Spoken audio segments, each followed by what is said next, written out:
Hello students, अगर आपने हमारा चैनल अभी तक सब्सक्राइब नहीं किया है तो सब्सक्राइब कीजिए और बेल आइकन पर क्लिक कीजिए लेटेस्ट वीडियो सबसे पहले देखने के लिए।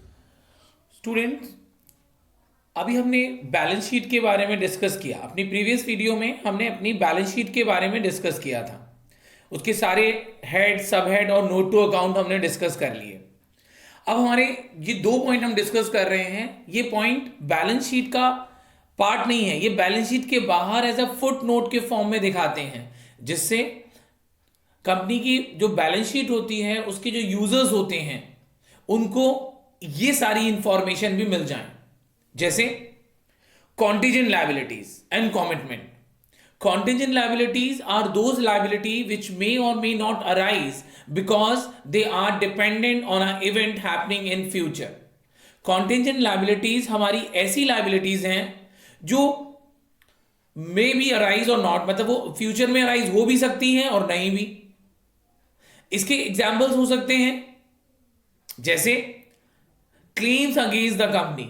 अगर कंपनी के ऊपर कोई क्लेम चल रहे हैं, उनके जो कस्टमर्स हैं या कंपनी के जो सप्लायर्स हैं, अगर उन्होंने कुछ क्लेम कर रखे हैं कंपनी के ऊपर और वो अभी क्लियर नहीं हो पाए हैं, तो मे बी कंपनी उसके लिए गिल्टी हो या ना भी हो।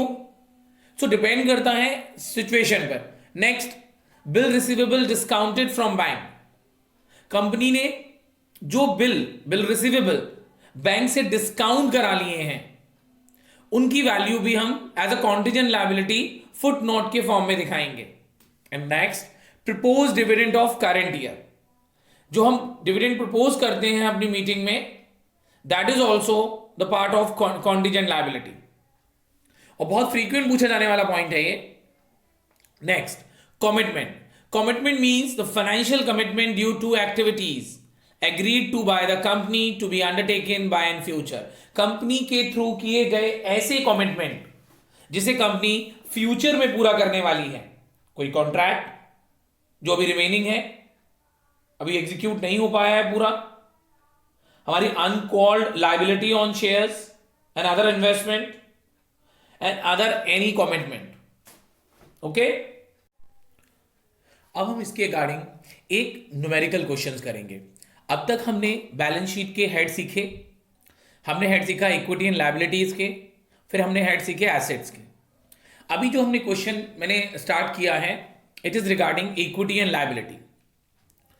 कुछ आइटम्स यहां लिखे हुए हैं और आपको उसका मेन हेड और सब हेड बताना है। जैसा कि मैं आपको पहले भी बता चुका हूं कि ये चैप्टर सबसे ज्यादा इसी तरह से पूछा जाता है। आपको कुछ आइटम दे दिए जाते हैं और आपको फाइंड आउट करना है, मेन हेड रिकॉग्नाइज करना है और उसका सब हेड। पहला है डिबेंचर्स। डिबेंचर्स हमारी बाय डिफॉल्ट एक नॉन करंट लायबिलिटीज है, जो जिसका मेन हेड है नॉन करंट लायबिलिटीज और उसका सब हेड है current long term borrowing. Next है पब्लिक डिपॉजिट्स। पब्लिक डिपॉजिट भी comes under non current liability, मतलब उसका जो मेन हेड है वो है नॉन करंट लायबिलिटीज और उसका भी सब हेड है लॉन्ग टर्म बोरोइंग। थर्ड है बिल्स पेबल। बिल्स पेबल हमारा पार्ट है करंट लायबिलिटीज का। उसका जो मेन हेड है वो है करंट लायबिलिटीज और सब हेड है ट्रेड पेबल्स। ट्रेड पेबल्स में दो ही चीजें आती हैं, क्रेडिटर्स और bills payable. Fourth, advance receive from customer. अगर हमने अपने कस्टमर से कोई एडवांस रिसीव कर रखा है, डेफिनेटली वो हमारी लायबिलिटी है, current liability. Why current, why not non current? क्योंकि कस्टमर अगर हमें एडवांस दे रहे हैं तो वो गुड्स के रिगार्डिंग है, जिसे हम बहुत शॉर्ट नोटिस में हमें भेजना होगा, वापस गुड्स भेजना होगा उसे। It is comes under other current liability. Sub head bank overdraft. Bank overdraft is also a current liability, जो कि बहुत शॉर्ट नोटिस में हमें इसको पेमेंट करना होता है। Comes under sub head short term borrowing. फिर आती हैं प्रोविजन फॉर टैक्स पे। इसका पहला वर्ड हमें यह तो क्लियर कर देता है कि ये हमारा प्रोविजन है, इधर long term provision or short term provision, but it is provision for tax comes under current liability. Subhead short term provisions. फिर आता है interest accrued but not due on borrowing. ये हमारी करंट लाइबिलिटीज है. हमारे borrowings पर जो interest due हो जाता है, अक्रूड हो जाता है, पर अभी पेमेंट के लिए ड्यू नहीं है, दैट इज करंट लाइबिलिटीज का हेड अदर करंट लाइबिलिटीज. एक और न्यूमेरिकल क्वेश्चन करते हैं रिगार्डिंग एसेट साइड. हमने जो पिछला क्वेश्चन किया था वो लाइबिलिटीज के रिगार्डिंग था, और ये जो क्वेश्चन है हमारा वो एसेट्स के रिगार्डिंग है.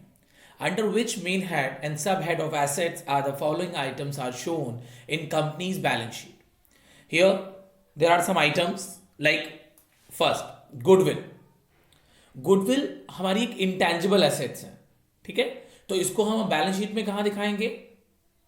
बैलेंस शीट का जो मेन हेड है, वैसे तो दो ही मेन हेड होते हैं एसेट साइड में, एक नॉन करंट एसेट्स और एक करंट एसेट्स. तो गुडविल हमारे नॉन करंट एसेट्स का पार्ट है.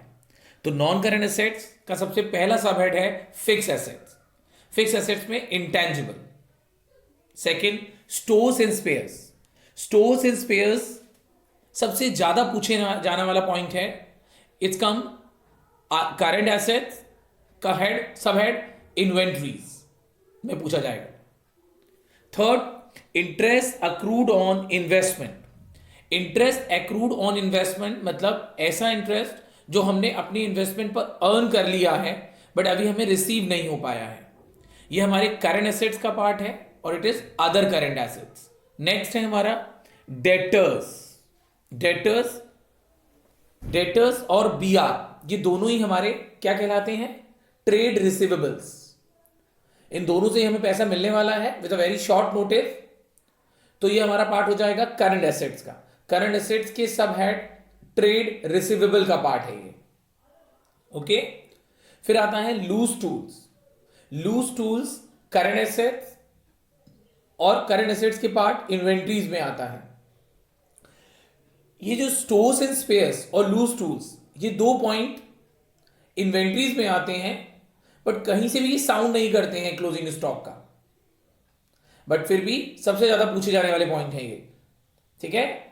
Next advance to subsidiaries. अगर कंपनी ने कुछ एडवांस दिया है तो एडवांस के लिए हमारे पास दो ही हेड होते हैं, लॉन्ग टर्म लोन एडवांस और शॉर्ट टर्म लोन एडवांसेस. तो हम एडवांस का नेचर देखेंगे. अगर एडवांस हमें शॉर्ट पीरियड में रिकवर होने वाला है तो शॉर्ट टर्म लोन एडवांसेस हो जाएगा main head current assets.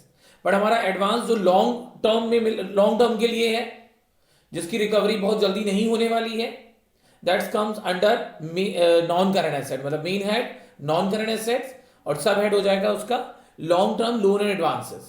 Okay. ऐसे बहुत से पॉइंट हैं जो हमने नोट टू अकाउंट में डिस्कस करे, उसके ऊपर उसके रिगार्डिंग क्वेश्चन आपको तैयार करने हैं. ओके.